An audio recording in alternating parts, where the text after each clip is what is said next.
Om Shanti. Om Shanti. Good morning. आज प्यारे बाबा के 17 जनवरी 2023 के साकार महावाक्य हैं। सार में बाबा ने कहा, मीठे बच्चे, तुम इस पाठशाला में आए हो अपनी ऊंची तकदीर बनाने। तुम्हें निराकार बाप से पढ़कर राजाओं का राजा बनना है। प्रश्न है, कई बच्चे हैं भाग्यशाली लेकिन बन जाते हैं दुर्भाग्यशाली। कैसे? कई बच्चे हैं जो है भाग्यशाली परंतु बन जाते हैं दुर्भाग्यशाली। कैसे? उत्तर, वह बच्चे भाग्यशाली हैं जिन्हें कोई भी कर्म बंधन नहीं है, अर्थात कर्म बंधन मुक्त है, परंतु फिर भी यदि पढ़ाई में अटेंशन नहीं देते, बुद्धि इधर उधर भटकती रहती है, एक बाप जिससे इतना भारी वर्षा मिलता उसे याद नहीं करते हैं, तो भाग्यशाली होते भी दुर्भाग्यशाली ही कहेंगे। प्रश्न दूसरा है, श्रीमत में कौन कौन से रस भरे हुए हैं? उत्तर, श्रीमत ही है जिसमें मात पिता टीचर गुरु सबकी मत इकट्ठी है। श्रीमत जैसे सैकरीन है जिसमें यह सब रस भरे हुए हैं।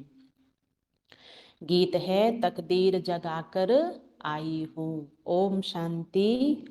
शिव भगवानोवाच, मनुष्य जब गीता सुनाते हैं तो श्री कृष्ण का नाम लेकर सुनाते हैं। यहाँ तो जो सुनाते हैं कहते हैं शिव भगवानोवाच। खुद भी कह सकते हैं शिव भगवानोवाच, क्योंकि शिव बाबा स्वयं ही बोलते हैं। दोनों इकट्ठे भी बोल सकते हैं। बच्चे तो दोनों के हैं, बच्चे और बच्चियां दोनों बैठे हुए हैं। तो कहते हैं, बच्चे समझते हो कि कौन पढ़ाते हैं? कहेंगे बाप दादा पढ़ाते हैं। बाप बड़े को, दादा छोटे को अर्थात भाई को कहा जाता है, तो बाप दादा इकट्ठा कहा जाता है। अब बच्चे भी जानते हैं कि हम स्टूडेंट हैं, स्कूल में स्टूडेंट बैठे ही हैं तकदीर बनाने के लिए कि हम पढ़कर फलाना इम्तिहान पास करेंगे। वह जिस्मानी इम्तिहान तो बहुत होते हैं, यहाँ तुम बच्चों की दिल में है कि हमको बेहद का बाप परमपिता परमात्मा पढ़ाते हैं। बाप इस ब्रह्मा को नहीं कहते हो, निराकार बाप समझाते हैं। तुम जानते हो हम बाप से राजयोग सीख राजाओं का राजा बनते हैं। राजाई भी होते हैं और फिर राजाओं के राजाई भी होते हैं। जो राजाओं के राजाई हैं उन्हों को राजाई भी पूजते हैं। यह रिवाज भारत खंड में ही है। पतित राजाएं पावन राजाओं को पूजते हैं। बाप ने समझाया है, महाराजा बड़ी प्रॉपर्टी वाले को कहा जाता है, राज्य लोग छोटे होते हैं। आजकल तो कोई कोई राजाओं की महाराजाओं से भी जास्ती प्रॉपर्टी होती है। कोई कोई शाहूकारों को राजाओं से भी जास्ती प्रॉपर्टी होती है। वहां ऐसे अनलॉफुल नहीं होता, वहां तो सब कुछ कायदे अनुसार होगा। बड़े महाराजा के पास बड़ी प्रॉपर्टी होगी। तो तुम बच्चे जानते हो हमको बेहद का बाप बैठ पढ़ाते हैं। परमात्मा बिगर राजाओं का राजा स्वर्ग का मालिक कोई बना नहीं सकता। स्वर्ग का रचयिता है ही निराकार बाप। उनका नाम भी गाते हैं हेवनली गॉड फादर। बाप साफ समझाते हैं, मैं तुम बच्चों को फिर से स्वराज्य देकर राजाओं का राजा बनाता हूँ। अब तुम जानते हो हम तकदीर बनाकर आए हैं बेहद के बाप से राजाओं का राजा बनने। कितनी खुशी की बात है, बड़ा भारी इम्तिहान है। बाबा कहते हैं श्रीमत पर चलो। इसमें मात पिता, टीचर, गुरु आदि सबकी मत इकट्ठी है, सबकी सैकरीन बनी हुई है, सभी का रस एक में भरा हुआ है, सबका साजन एक है। पतित से पावन बनाने वाला वह बाप ठहरा। गुरु नानक ने भी उनकी महिमा की है, तो जरूर उनको याद करना पड़े। पहले वह अपने पास ले जाएगा सतगुरु, फिर पावन दुनिया में भेज देगा। कोई भी आवे तो उनको समझाना है यह गॉडली कॉलेज है। भगवानुवाच। और स्कूलों में तो कभी भगवानुवाच नहीं कहेंगे। भगवान है ही निराकार ज्ञान का सागर, मनुष्य सृष्टि का बीज रूप। तुम बच्चों को बैठ पढ़ाता हूँ, यह गॉडली नॉलेज है। सरस्वती को गॉडेज ऑफ नॉलेज कहते हैं, तो जरूर गॉडली नॉलेज से गॉड गॉडेज ही बनते होंगे। बैरिस्ट्री नॉलेज से बैरिस्टर ही बनेंगे। यह है गॉडली नॉलेज। सरस्वती को गॉड्स ने नॉलेज दी है, तो जैसे सरस्वती गॉडेज ऑफ नॉलेज है, वैसे तुम बच्चे हो। सरस्वती के बहुत बच्चे हैं ना, परंतु हर एक गॉडेज ऑफ नॉलेज कहलाए जाए, यह नहीं हो सकता। इस समय अपने को गॉडेज नहीं कह सकते, वहां भी तो देवी देवताएं ही कहेंगे। गॉड नॉलेज बरोबर देते हैं, लेसन ऐसे धारण कराते हैं, यह मर्तबा देते हैं बड़ा। बाकी देवताएं गॉड गॉडेज तो हो ही नहीं सकते। यह माता पिता तो जैसे कि गॉड गॉडेज हो जाते हैं, परंतु है तो नहीं ना। निराकार बाप को गॉड फादर कहेंगे, इन साकार को गॉड थोड़े ही कहेंगे। यह बड़ी गुह्य बातें हैं। आत्मा और परमात्मा का रूप और फिर संबंध, कितनी गुह्य बातें हैं। वह जिस्मानी संबंध काका चाचा मामा आदि तो कॉमन है। यह तो है रूहानी संबंध। समझाने की बड़ी युक्ति चाहिए। माता पिता अक्षर गाते हैं तो जरूर कोई अर्थ है ना। वह अक्षर अविनाशी बन जाता है, भक्ति मार्ग में भी चला आता है। तुम बच्चे जानते हो हम स्कूल में बैठे हैं, पढ़ाने वाला ज्ञान का सागर है। इनकी आत्मा भी पढ़ती है। इस आत्मा का बाप वह परमात्मा है, जो सभी का बाप है, वह पढ़ाते हैं। उनको गर्भ में तो आना नहीं है, तो नॉलेज कैसे पढ़ाई। वह आते हैं ब्रह्मा के तन में। उन्होंने फिर ब्रह्मा के बदले श्री कृष्ण का नाम डाल दिया है। यह भी ड्रामा में है। कुछ भूल हो तब तो बाप आकर इस भूल को करेक्ट कर अभूल बनाए। निराकार को नए जानने के कारण ही मूझ गए हैं। बाप समझाते हैं मैं तुम्हारा बेहद का बाप, बेहद का वर्षा देने आया हूँ। लक्ष्मी नारायण स्वर्ग के मालिक कैसे बने, यह कोई भी नहीं जानते। जरूर कोई ने तो कर्म इनको सिखाए होंगे ना, और वह भी जरूर इनको सिखाने वाला इनसे बड़ा होगा, जो इतना ऊंच पद प्राप्त कराया है। पर मनुष्य तो इन कोई भी बात को नहीं जानते। बाप कितना प्यार से समझाते हैं, कितनी बड़ी अथॉरिटी है। सारी दुनिया को पतित से पावन बनाने वाला मालिक है। समझाते हैं यह बना बनाया ड्रामा है, तुमको चक्र लगाना होता है। इस बनावट को कोई भी जानते नहीं। ड्रामा में कैसे हम एक्टर्स हैं, यह चक्र कैसे फिरता है, दुख धाम से सुख धाम कौन बनाते हैं, यह तुम जानते हो। तुमको सुख धाम के लिए पढ़ाता हूँ, तुम ही 21 जन्मों के लिए सदा सुखी बनते हो। और कोई वहाँ बिना पढ़े जा नहीं सकते हैं। सुख धाम में जरूर थोड़े मनुष्य होंगे। समझाने के लिए पॉइंट्स बहुत अच्छी चाहिए। कहते तो हैं बाबा हम आपके हैं, परंतु पूरा बनने में टाइम लगता है। कोई का कर्म बंधन झट छूट जाता है, कोई को टाइम लगता है। कई तो ऐसे भाग्यशाली भी हैं जिनका कर्म बंधन टूटा हुआ है, परंतु पढ़ाई में अटेंशन नहीं देते हैं, तो उनको कहा जाता है दुर्भाग्यशाली। पुत्र पौत्रे धोत्रे आदि में बुद्धि चली जाती है। यहाँ तो एक को ही याद करना है, बहुत भारी वर्षा मिलता है। तुम जानते हो हम राजाओं के राजा बनते हैं, पतित राजाएं कैसे बनते हैं और पावन राजाओं के राजा कैसे बनते हैं, वह भी बाप तुमको समझाते हैं। मैं स्वयं आकर राजाओं का राजा स्वर्ग का मालिक बनाता हूँ। इस राजयोग से वह पतित राजाएं तो दान करने से बनते हैं, उन्हों को मैं थोड़े ही आकर बनाता हूँ। वह बहुत दानी होते हैं, दान करने से राजशाही कुल में जन्म लेते हैं। मैं तो 21 जन्मों के लिए तुमको सुख देता हूँ, वह तो एक जन्म के लिए बनते हैं, सो भी पतित दुखी रहते हैं। मैं तो आकर बच्चों को पावन बनाता हूँ। मनुष्य समझते हैं सिर्फ गंगा स्नान करने से पावन बनते हैं, कितने धक्के खाते हैं। गंगा जमुना आदि नदियों की कितनी महिमा करते हैं। अब इसमें महिमा की तो कोई बात ही नहीं है, पानी तो सागर से आता है।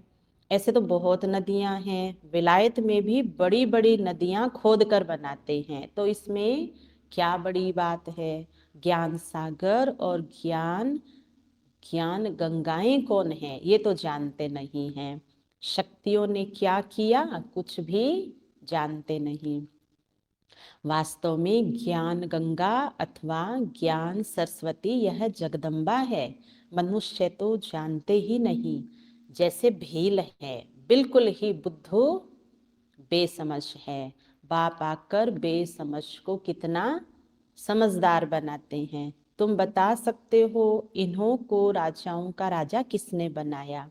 गीता में भी है, मैं राजाओं का राजा बनाता हूँ। मनुष्य तो यह जानते ही नहीं। हम खुद भी तो नहीं जानते थे। यह जो खुद बना था महाराजा, अब नहीं है यह, वह ही नहीं जानता, तो फिर सब कैसे जान सकेंगे?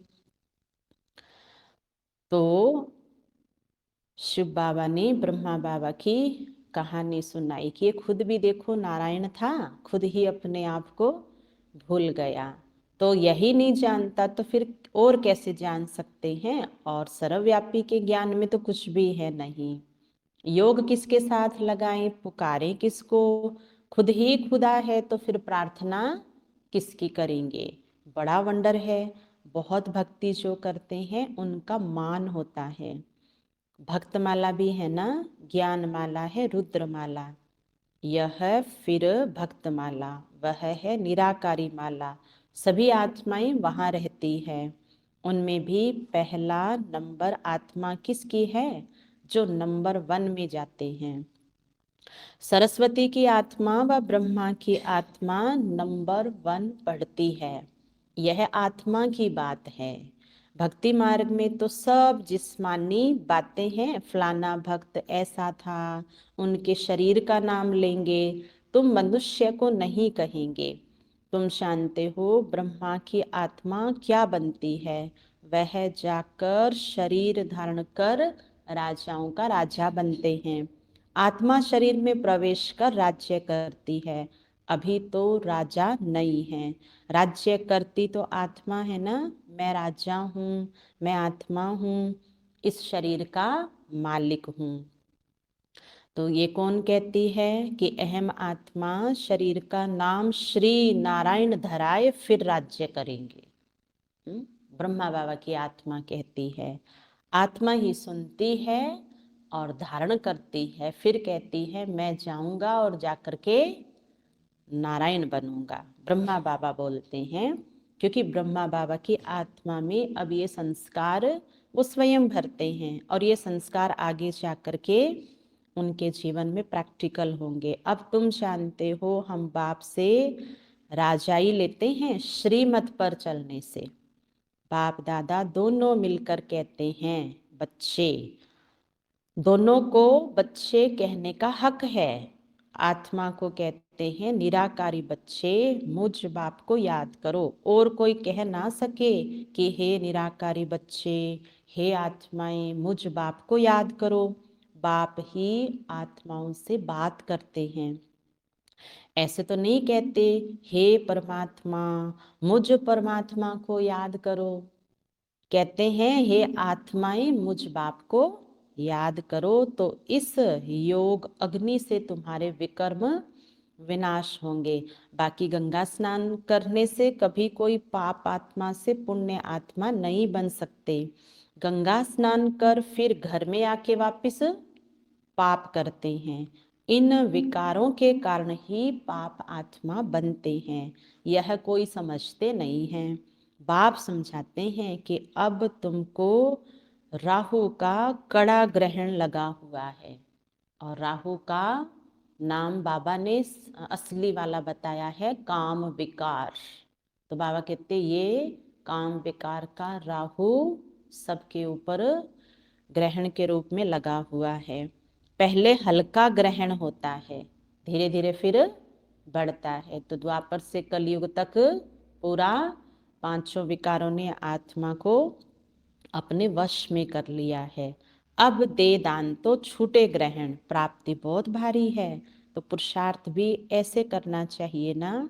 बाप कहते हैं मैं तुमको राजाओं का राजा बनाऊंगा, इसलिए मुझे और वर्षे को याद करो, अपने 84 जन्मों को याद करो। इसलिए बाबा ने नाम ही रखा है स्वदर्शन चक्रधारी बच्चे।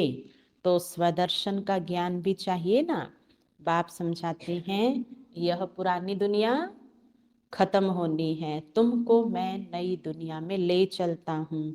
सन्यासी सिर्फ घर बार को भूलते हैं, तुम सारी दुनिया को भूलते हो। यह बाप ही कहते हैं कि अशरीरी बनो, मैं तुमको नई दुनिया में ले चलता हूँ। इसलिए पुरानी दुनिया से, पुराने शरीर से ममत्व तोड़ो, फिर नई दुनिया में तुमको नया शरीर मिलेगा। देखो श्री कृष्ण को श्याम सुंदर कहते हैं। सतयुग में वह गोरा था, अब अंतिम जन्म में काला हो गया है। तो कहेंगे ना श्याम ही सुंदर बनता है, फिर सुंदर से श्याम बनता है, तो नाम रख दिया है श्याम सुंदर। काला बनाते हैं 5 विकार रावण, और फिर गोरा बनाते हैं परमपिता परमात्मा। चित्र में भी दिखाया है कि मैं पुरानी दुनिया को लात मार गोरा बन रहा हूँ। गोरी आत्मा स्वर्ग की मालिक बनती है, काली आत्मा नरक की मालिक बनती है। आत्मा ही गोरी और काली बनती है। अब आप कहते हैं तुमको पवित्र बनना है। वह हठ योगी पवित्र बनने के लिए बहुत हठ करते हैं, परंतु योग बिगर तो पवित्र बन ना सके। या तो सजाएं खाकर पवित्र बनना पड़े। इसलिए बाप को क्यों ना याद करें और 5 विकारों को भी जीतना है। बाप कहते हैं यह काम विकार ही आदि मध्य अंत दुख देने वाला है। जो विकारों को नहीं जीत सकते वह वैकुंठ के राजा थोड़ी बन सकते हैं। इसलिए बाप कहते हैं देखो मैं तुमको कितने अच्छे कर्म सिखाता हूँ। बाप टीचर सतगुरु रूप में। इसलिए बाप कहते हैं योग बल से विकर्म विनाश करो तो विकर्माजीत राजा बनाऊंगा। वास्तव में सतयुग के देवी देवताओं को ही विकर्माजीत कहा जाता है। वहां विकर्म तो होते नहीं। विकर्माजीत संवत और विक्रम संवत अलग अलग है। एक राजा विक्रम भी होकर गया है और विकर्माजीत राजा भी हो गया है। हम अभी विकर्मों को जीत रहे हैं, फिर द्वापर से नए सिर विकर्म शुरू होते हैं। तो नाम रख दिया है राजा विक्रम, देवताएं हैं विकर्माजीत। अभी हम वह बनते हैं, फिर जब वाम मार्ग में आते हैं तो विकर्मों का खाता शुरू हो जाता है। यहाँ विकर्मों का खाता चुकतू कर फिर हम विकर्माजीत बनते हैं। वहां कोई विकर्म होते नहीं। तो बच्चों को ये नशा होना चाहिए कि हम यहाँ ऊंच तकदीर बनाते हैं। यह है बड़े ते बड़ी तकदीर बनाने की पाठशाला। सत्संग में तकदीर बनने की बात नहीं रहती, पाठशाला में हमेशा तकदीर बनती है। तुम जानते हो हम नर से नारायण अथवा राजाओं का राजा बनेंगे। बरोबर पतित राजाएं पावन राजाओं को पूजते हैं। मैं तुमको पावन बनाता हूँ, पतित दुनिया में तो राज्य नहीं करेंगे। अच्छा, मीठे मीठे सिखिलदे बच्चों प्रति माता पिता बाप दादा का याद प्यार और गुड मॉर्निंग। रूहानी बाप की रूहानी बच्चों को नमस्ते। हम रूहानी बच्चों की रूहानी बाप दादा को याद प्यार गुड मॉर्निंग नमस्ते नमस्ते नमस्ते। मेरे बाबा मीठे बाबा प्यारे बाबा, आपका शुक्रिया, बहुत बहुत शुक्रिया। धारणा के लिए सार। बुद्धि में स्वदर्शन चक्र का ज्ञान रख, राहु के ग्रहण से मुक्त होना है। श्रेष्ठ कर्म और योग बल से विकर्मों का खाता चुकतो कर विकर्मा जीत बनना है। ऊंची अपनी तकदीर बनाने के लिए पढ़ाई पर पूरा पूरा ध्यान देना है। वरदान, बाह्य मुक्ता के रसों की आकर्षण के बंधन से मुक्त रहने वाले जीवन मुक्त भव। विस्तार, बाह्य मुक्ता अर्थात व्यक्ति के भाव स्वभाव और व्यक्त भाव के वाइब्रेशन, संकल्प, बोल और संबंध संपर्क द्वारा एक दो को व्यर्थ की तरफ उकसाने वाले, सदा किसी न किसी प्रकार के व्यर्थ चिंतन में रहने वाले, आंतरिक सुख शांति और शक्ति से दूर। यह बाह्य मुक्ता के रस भी बाहर से बहुत आकर्षित करते हैं, इसलिए पहले इसको कैंची लगाओ। यह रस ही है सूक्ष्म बंधन बन सफलता की मंजिल से दूर करने वाले, और वो दूर कर देते हैं सफलता से। जब इन बंधनों से मुक्त बनो तब कहेंगे जीवन मुक्त। स्लोगन है, जो अच्छे बुरे कर्म करने वालों के प्रभाव के बंधन से मुक्त साक्षी व रहम दिल है, वही तपस्वी है। अच्छा, ओम शांति।